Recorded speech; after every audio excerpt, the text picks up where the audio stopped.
观众朋友，大家好，欢迎收看新唐人全球新闻。今天是美东时间7月20号，星期天。今天新闻的主要内容有：反迫害26周年大游行，纽约观众表示支持法轮功；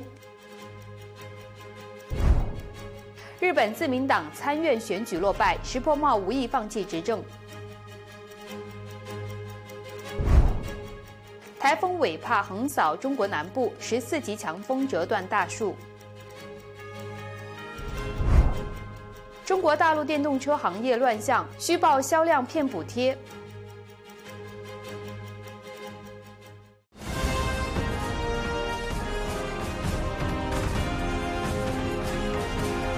您正在收看的是新唐人全球新闻，在美国纽约总部为您播报。26年前的7月20号，中共发起对上亿信仰真善忍的法轮功学员的迫害。周日下午，纽约部分法轮功学员大约数千人在曼哈顿的唐人街举行了反迫害26周年及声援4.4亿中国人退出中共组织的大游行，沿途获得观众赞誉，有民众表示支持法轮功。来看记者报道。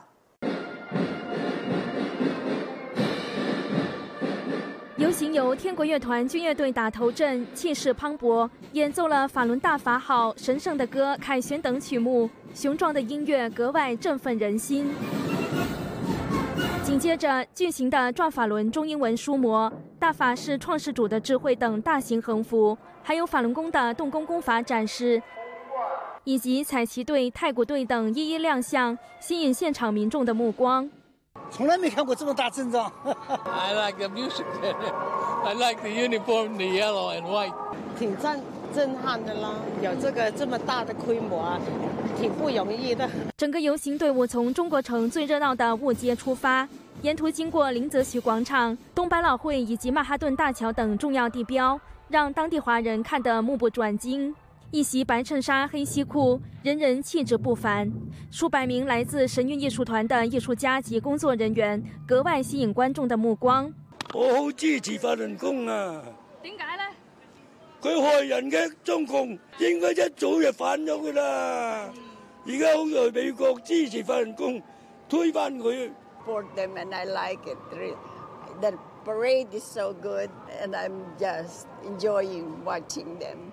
这场游行的一大亮点包括这个享誉国际的神韵艺术团来到了第一方阵，可以看到呢，他们是神采奕奕。我以前一直是在用另外一种语言，用我的肢体语言，通过舞台艺术去为我们的信仰发声。然后，但是我发现近段时间来，中共对法轮大法的迫害已经延续到了海外，我就觉得我应该用更多不同的形式为我的信仰发声。就是因为我姥爷被迫害，就整个家里的秩序就完全被捣乱了。然后我那个时候也才1岁，能来这里参加这个游行，对我来说也是意义重大。尤其是现在在美国这片国土上，能参加这个在中国目前还没办法举行的游行里面。然后不光是我这样，我们很多飞天艺术学院的孩子们都是那样，很多父母都被遭到迫害。都是因为中共因为一己之私来迫害法轮功的结果，所以有这个机会可以让我们发声，我们觉得是一定要抓住这个机会。声韵艺术家也呼吁，希望各界联手制止中共对法轮功的跨国镇压。Well, I hope that they just know that Falun Dafa just teaches us to be better people, and I hope that they become more aware of this persecution. Last year, Shenyun received more than 100 bomb threats, and I think it's very concerning. This persecution is not just going on in China, it's spreading to the U.S. as well. Being a Shenyun performer is not just about, entertaining people. It's about spreading a message of hope, truth, compassion, and tolerance. 是05年的6月份，就是我小姨是被迫害致死，所以整个过程实际对我全家来讲是一个很伤心、很难过的事情，就是对我个人来讲是一个很痛苦的遭遇吧。身为神韵的一名演员，在节目中能够揭露迫害，实际可能对我来说体会会更深一点，因为毕竟是从那个环境中走出来的，所以说在演出的时候也能够更加的投入，也能够更加希望能够就是把真相传递给世人吧。以前就是看过那个神韵的演出，就是看他们在舞台上表演，然后就是穿着那种中国古代的传统服装，但是今天看他们穿的那种，就是说上面是白衬衫，底下是黑裤子，就是感觉特别有精神。包括前面走过去的那些穿着白色上衣、黑色裤子都很精神啊，直起腰板啊，面貌一新。So Shenyun, as I know, it's a performance that's supposed to document like court life before Communist China. 我现在身后的是游行的第二方阵，停止迫害法轮功。在游行队伍中呢，有不少是刚从中国来美的法轮功学员，来听听他们被迫害的亲身经历。原黑龙江佳木斯市的法轮功学员文英，在2年前来到美国。他原本被神经衰弱症长期折磨，但是从94年修炼法轮功之后，这些病症在几个月内不药而愈。但是他却因为坚持信仰，遭中共7次非法绑架，网判7年。警察对我施暴，就是残酷的迫害啊！我经历过野蛮灌食，那个时候生命就已经达到了危险程度，眼看就要窒息。就是在那种残酷的迫害下，我说法轮功学员还能坚持，他们在坚持道德与良心的底线。大概是在5年级，也就是10岁左右的时候，那天我像往常一样去参加课后班，但是我敲了好久的门，没有人给我开门。听到邻居回来后和他的孩子说，今天小区里有2个练法轮功的被抓了，当时我眼泪一下子就掉了下来。顾祥军的父母顾伟红和陈丽燕原本是吉林的医生与护士长，但只因为他们修炼法轮功，多年来遭警察抄家、开除工作和非法判刑。今年1月，全家被迫逃离中国。他们的故事还只是这场迫害的冰山一角。I know that what happened in China, I heard, and a lot of Koreans we support your people, really. It's very emotional. They're like standing up for what they believe in, and out here in the heat, it's beautiful to see. I want to pray also for the people of China, and that one day freedom will be achieved, full democracy. And also I pray for this organization and the organizers of the organizations. You guys do great work. 根据明慧网统计，到今年7月，已有5238名法轮功学员被迫害致死，有430人在今年上半年遭到非法判刑，还有2000多人被绑架骚扰。So we're all here to say that it's not okay for the Chinese Communist Party to persecute these peace-loving people. 所以今天整个世界知道这个迫害是真的。第一，第二，让大家知道这个法轮大法好。今天游行的第3方阵是庆祝9平发表21周年，声援4.5亿勇士退出中共党团队组织。现在从我身后走过的是全球退党服务中心以及3退的声援者。3退运动从2004年12月兴起，是指人们发表声明退出中国共产党、共青团和少先队等组织，拒绝跟中共为伍。目前已经有将近4亿5千万人公开3退。我们组织这样盛大的聚会游行，是为了再次向全世界发出最强烈而清晰的呐喊：中共是国家恐怖组织，中共是祸害人类的魔鬼。汪志远还强调，中共近年来变本加厉，在全世界发起跨国迫害，利用法律战、舆论战、资讯战等等超限战手段，直接威胁了国际社会与人类安全。I mind organizations and all the organizers doing this and standing up to, the Chinese Communist Party. The fire is going to die out, so you have to keep lighting that flame for the next generation. 中共对法轮功的迫害持续26年，超过了1/4世纪。然而，支持法轮功的队伍却越来越壮大。除了有正义人士加入游行队伍，今年至少有10多名美国国会议员声援法轮功。国会众议院更是在今年5月全票通过了法轮功保护法案。中共所谓的宗教自由、言论自由是骗人的，它没有和平，没有理性的所有的人类文明的概念，它就是一个恐怖的、野蛮的流氓团伙。法轮功几十年率先揭露中共的火灾器官，走到所有揭露这个中共火灾真相的前列。所以我们支持法轮功，是出于良知，出于底线，一定是支持法轮。我们还有很多同胞在国内，受苦受难，简直是在地狱。中共做的很多事一直是这样，尤其是针对于法轮功，我们有责任也有义务来发声，来谴责中共。我非常佩服这个法轮功学员这种精神。我对他们遭受到这种迫害，觉得真是惨无人道。同时，我也希望美国政府能够帮助法轮功学员停止中共这种迫害。新唐人电视台纽约记者站报道。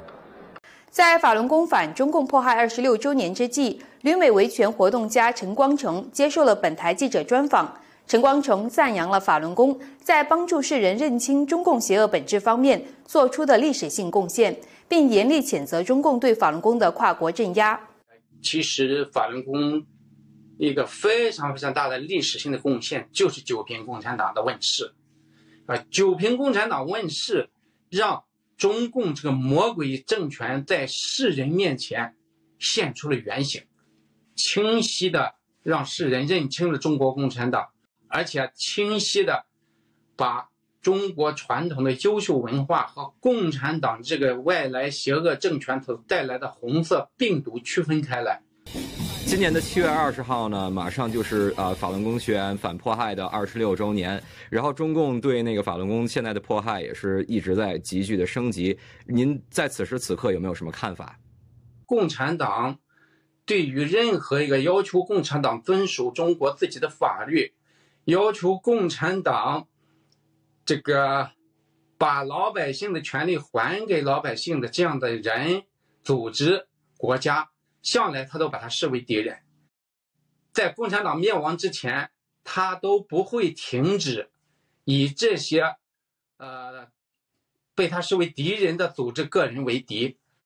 近来中共升级了对法轮功的跨国镇压，包括向神韵艺术团演出的去场频繁发出炸弹威胁。与此同时，美国《纽约时报》连续发表了10多篇针对神韵艺术团的失实报道。刚刚您提到就是各种各样的信息战哈，然后与此同时，我们看到在美国，就尤其是针对这个神韵艺术团，还有针对您刚才提到的大剧院媒体，也有就是一些法律战，您对这些怎么看？我觉得这是共产党骚扰海外，他没有办法直接进行迫害的个人或组织的一种办法。在美国滥诉阐述，别管最后结果怎么样，你就是在这个过程中要把它搞得疲惫不堪，他们觉得好像就达到目的了。陈光诚表示，法轮功已成为结束中共专制暴政、重建中国传统文化和道德的一股强大力量，这是中共持续迫害法轮功的根本原因之一。新唐人电视台记者盛妍、赵凤华综合报道。广告之后，我们将带您看到日本自民党参院选举落败，石破茂无意放弃执政。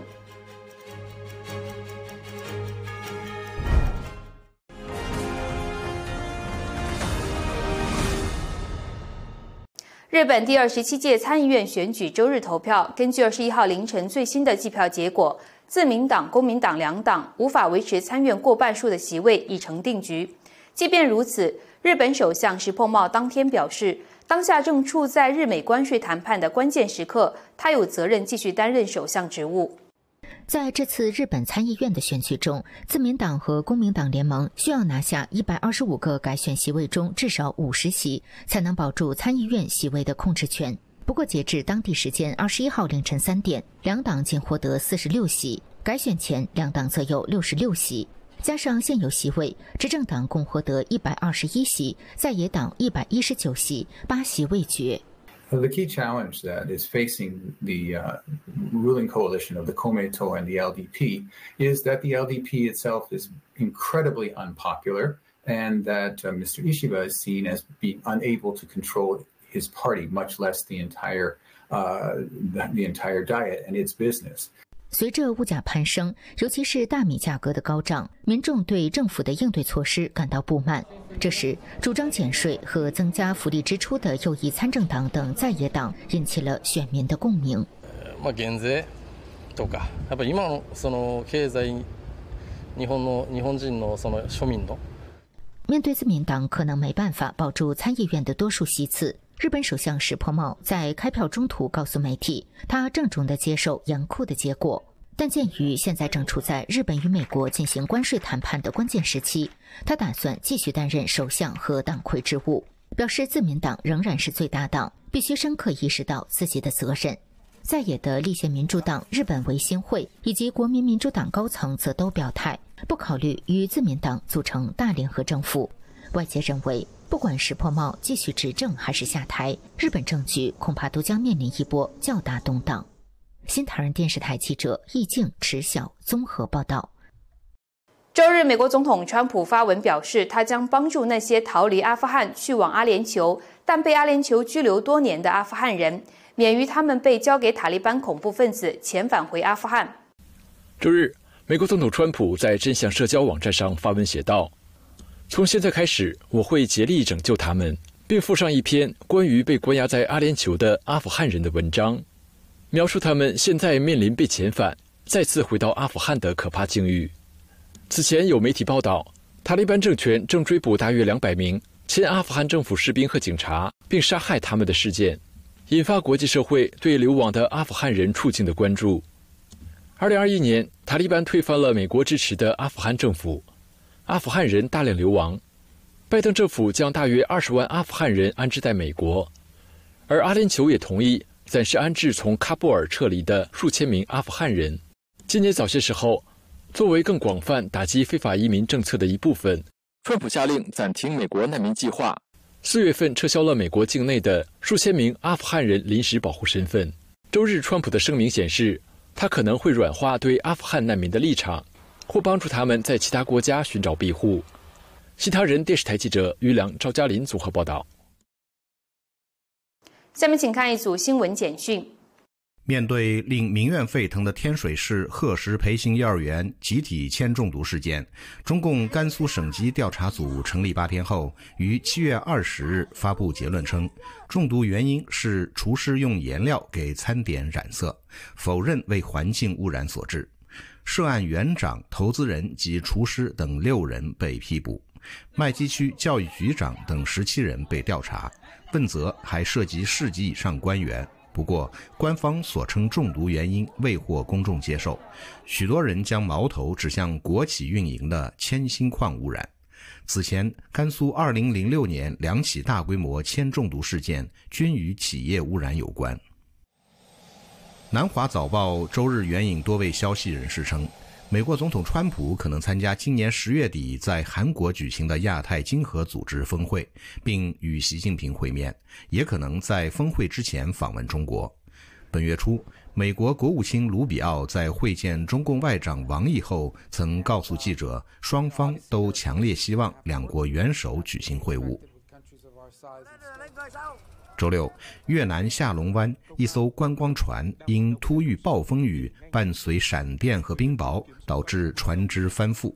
这艘观光船载有越南游客和船员共53人，截止周日证实至少38人死亡，11人获救，仍有几人下落不明。因台风维帕逼近，令搜救难度增加。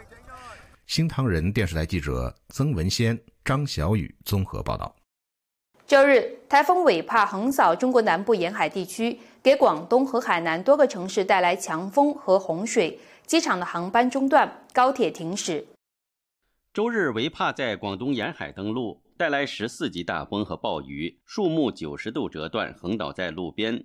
海南海口也遭遇强风和洪水，部分街道淹水。受台风影响，深圳、珠海等城市机场取消或延后了所有日间航班。部分高铁、地铁服务暂停，珠海及阳江实施停课停工。目前还没有伤亡报告传出。维帕早前以热带风暴等级掠过了菲律宾，周六晚增强为台风，掠过了台湾，随后沿着中国南部海岸向西移动，周日登陆香港、澳门、珠海等城市，之后预计将继续向越南逼近。台风眼周日中午从香港以南掠过时，中心持续风速高达每小时140公里，约240人前往临时庇护中心避难，超过350宗树木倒塌。据统计，连日来为怕导致的恶劣天气已影响了超过37万人，其中约4.3万人因洪水、山崩和强风而被迫撤离，超过400间房屋在风暴中受损。洪灾已导致菲律宾北部1位村民丧生，韩国14人死亡，12人失踪。新唐人电视台记者张琴、张瑞琪综合报道。广告之后，我们将带您看到中国电动车行业乱象，虚报销量骗补贴。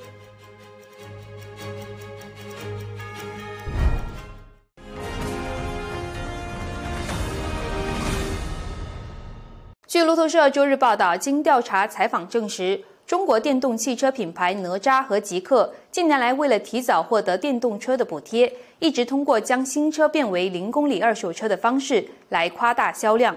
哪吒汽车2023年1月到2024年3月的销售记录显示，其提前销售的0公里二手车至少有64719辆，占15个月总销量的一半以上。上个月，哪吒汽车的母公司浙江合众新能源汽车已进入破产程序。极客汽车近日也首次被大陆媒体点名，质疑其去年12月在深圳和厦门的销售数据高得异常，其中厦门的销量激增至2737辆，是其平均月销量的14倍以上。路透社证实，该公司也是通过0公里二手车的手法虚报了销量。近年来，中国电动车企在产能过剩、行业残酷内卷的背景下，开始走灰色路线，为提前获得补贴，在新车还未售出时就给他们上保险，并计算到销售额中。这样的新车被称为0公里二手车。中共当局事实上已默认这种变相欺诈行为多年，地方政府甚至出台多种政策鼓励车企这样操作。新唐人电视台记者张晴、一龙综合报道。美国众议院议员近日提出一项法案，要求美国首都撤销和北京的姐妹城市关系，遏制中共通过地方合作来渗透美国。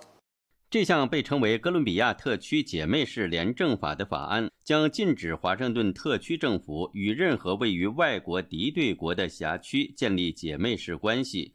根据法案文本，目前这类国家包括中国、朝鲜、俄罗斯与伊朗。众议院对中共特别委员会主席、密西根州共和党众议员穆勒纳尔7月17号发声明指出，在华盛顿特区，我们的公民享有言论自由、请愿与集会的权利，而在中共统治下的北京，中国人民根本没有这些权利。作为该法案的主要提案人，穆勒纳尔表示，在与华府建立姐妹市关系的所有国家中，中国的人权状况恶化最为明显，这使得这段关系格外令人忧心。华盛顿特区与北京的姐妹市关系始于1984年，当时人们寄望中共有所改变，让中国人民能尝到自由的滋味。然而，中共40年来不断迫害中国百姓，让外界逐渐看清了其真正面目。议员还指出，中共通过中国人民对外友好协会主导所有姐妹市关系，实际上是推广中共与其利益的工具，以背离姐妹市原本促进民间交流的初衷。新唐人电视台记者严峰、张小雨综合报道。TikTok 近日在日本正式启用电商功能，预计会吸引更多的用户使用，但是有日本议员担忧 TikTok 对日本社会的威胁正在加剧。6月30日起 ，TikTok 在日本开通了即时消费机制的 TikTok Shop， 用户可在观看影片或直播的同时直接购买商品。新增的应用功能或将吸引更多年轻人注册并使用 TikTok。日本兵库县议会议员大使卓志担心其背后或许隐藏着更多风险。少儿和青少年时期正是塑造人格的阶段，是为成人打基础的阶段。若在基础未能完全成型之前，让孩子们浸染在欲望的刺激中，他们将无法打下良好的基础。政策制定者应该发挥正确的领导力，给出正确的方向。除了危害青少年心理健康外 ，TikTok 还被指出有干预政治之疑。法国电视台纪录片《TikTok 中国阴影》提到，中共利用 TikTok 来操纵舆论、散布假消息，甚至直接干预他国大选。这类软件不只是为了经济效果，更可能被用来引导一个国家的意识形态的发展走向。这类软件可能影响到选民的投票行为，能有意地引导民意左倾或右倾。这不能排除来自外国势力的操作，因此，日本受到外部干涉的风险是不可否认的。TikTok 的多名前员工曾向财新杂志透露 ，TikTok 每隔14天需向北京传送美国用户的个人资料。如果带着某种意图，例如获取个人情报，或者是获取某企业的特定资料，理论上是完全有可能做到的。因此，我们必须要认真对待，无论是针对个人资讯保护，还是针对企业内部资料的保护，都必须时刻保持高度的警觉。2024年10月，美国13个州和华盛顿特区提起诉讼，指控 TikTok 的演算法让儿童上瘾，并危害青少年的心理健康。新唐人电视台记者杜雅文、刘志颖，兵库县采访报道。广告之后，我们将带您看到美国传奇词曲作家艾伦·伯格曼辞世，享寿99岁。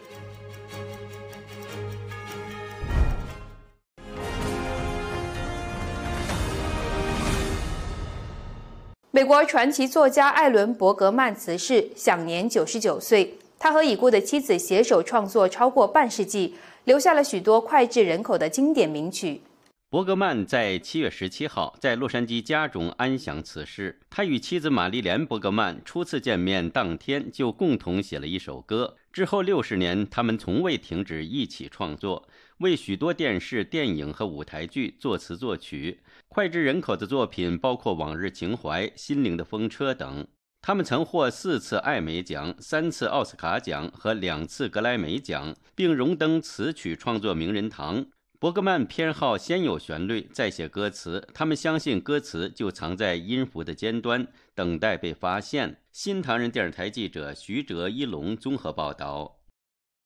感谢您收看这次的新唐人全球新闻，我们下次节目时间再见。